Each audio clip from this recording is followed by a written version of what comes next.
RE audio. This is actually the SE. So it looks like the SX, but this is the SE.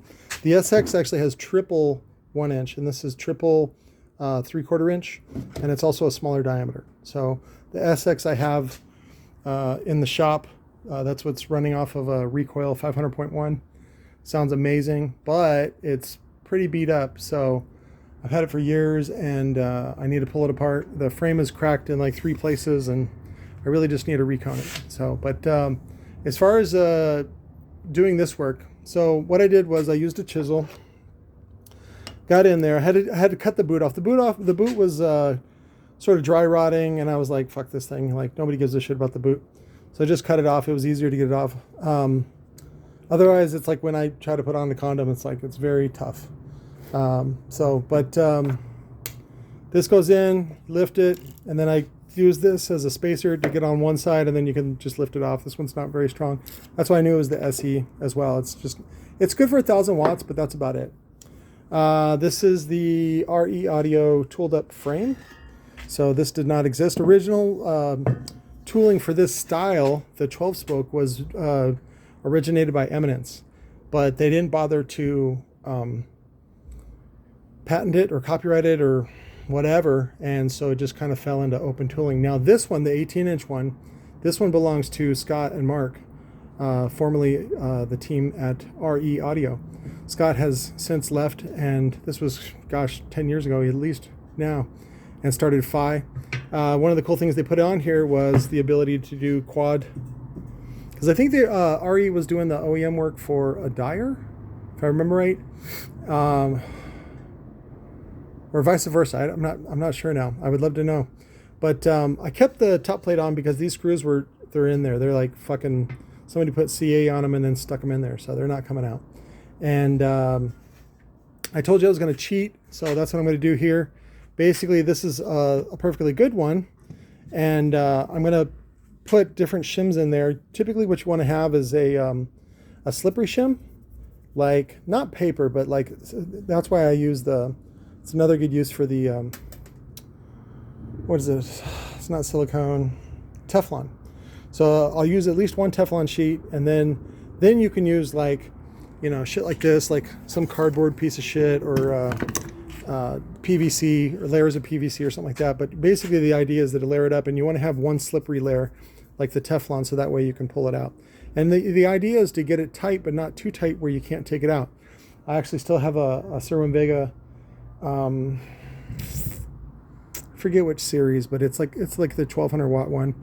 And I even had one of these cups machined up for it, and it still got stuck. So one of these guys. So this is for the loader base motors. And then I have ones for the T1s, Rockford T1s and things like that when I'm setting the top plate. So, but what I'm going to do is see, like I said, otherwise that cheat is that I already have one, and I'm finding out what the shim is going to be on this one. And then I bring it over here, and then it goes click. Once I put, if you want to put epoxy, I've already ground this off. There was a small chip, a little divot in there. It's not going to be a big deal. You just put epoxy on it, devil's jizz. So, but I ground both sides, so they're ready to go. So when usually what I do is I'm jizzing the cones, and then I'll have a little bit left over, and then I'll come over here to the motors, and then I'll do like 2 pieces of ferrite or something like that. This was from last night. This is that quad 2.5, the new one I got in from China. So right there, black cock in your mom's black butthole. But well, using the quad coil is kind of fun sometimes. We can make this one quad if we wanted quad 1 ohm. Not that it makes it any performance difference. It just allows technically up to 8 amplifiers on it if you wanted, but it would be like 8 500 watt amplifiers for this thing. But let's see. So yeah, so when I have an extra load or coming over, I'll have like a little bit left. I'll give it some dots, and then you put it on with the shim, and then I try to spin it if you can. Sometimes if the shim is nice and tough, it'll still spin, because it's basically the epoxy before it's cured acts as like a lubricant, and it'll squish in there, and you want it to get lots of surface area. It's funny is like when this one, the T2, you can see where they put epoxy on here, but they didn't smear it around. So I still got to remove this. And I'm actually going to shave this so that it can take a regular 8-layer coil. Fosgate, for some reason, makes theirs a little oversized on the ID of the coil, OD on the pole. And I don't like because they're limited to 4-layer. So, but I already have the top plate at the machine shop, getting the 5-inch pattern and then the 160 millimeter pattern put on there, depending on what TI frame I use. And then what I want to do is do, if I can, I want to do triple stack Neo. So that other one that we did for John Span did double stack, and the fucking thing's like 80 pounds. So it's a lot of steel, but it's also a lot of Neo. But I want to do 1, 2, 3, 4, 5, 6, 7, 8, 9, 10, 11, 12. Is that right? 4 times 3, so 12. 12 times 3, is that 36? Jesus Christ. 3, 6, 9, 12, 15, 18. So half of that. So that'll be 18 400 watt Serum Vega. Is it S-Max? Yeah, it's their stealth one. It's the shallow. So, but that's what I have plans for this one. So, and if somebody wants to buy it, just fucking contact me, text me, 602-312-6504. Let's see what else. Oh, that's good. So, but that's how you and you don't have to use Devil's Jizz, even though Devil's Jizz is probably the best stuff you can buy that's accessible to the public. But you can use JB Weld. You don't want to use CA, and you don't want to use regular epoxy.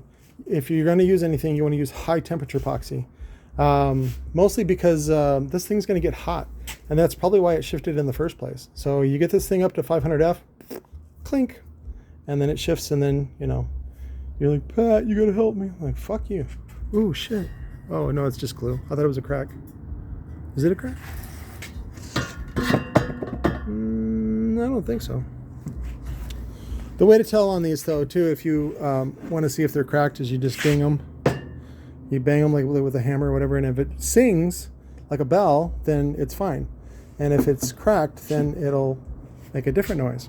So, but anyways, that's how you repair a shifted top plate. The bottom plate is a little more difficult because you have to take all this off, which again is difficult, and then you have to prep it and all that kind of stuff. A lot of times it's not even worth it, honestly. Because I think you can get these, well, back in the day, this was like 2010, you could get these for like 200, 250 new, but inflation. So you can thank Trump for that. Yes, you can thank Trump for that. He didn't do fucking shit during the fucking pandemic. He didn't have any insight. No, he was busy clearing out the swamp. Yeah, he did a good fucking job of that. Yeah. I'm just playing with you guys. I don't give a shit about politics. A good entrepreneur doesn't care who is president.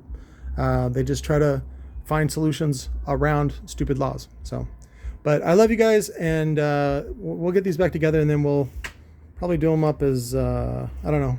We'll see.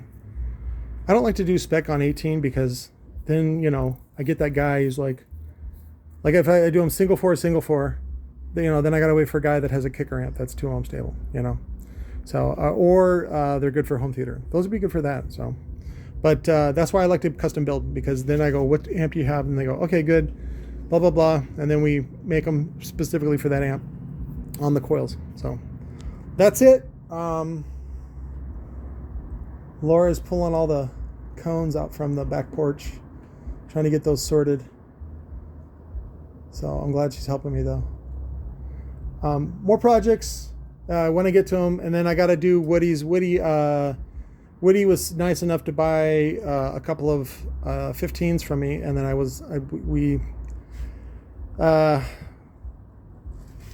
it took so long. He missed the competition, and I apologize. However, I'm going to make it up to him. So I'm going to do a little video on that, because those are pretty impressive, and they're going to be Tits McGee, and he's going to use them for SPL, and I'll show you how to make an SPL woofer. So I don't like to make SPL woofers, but if that's what you want, I will make it. So I love you. Bye.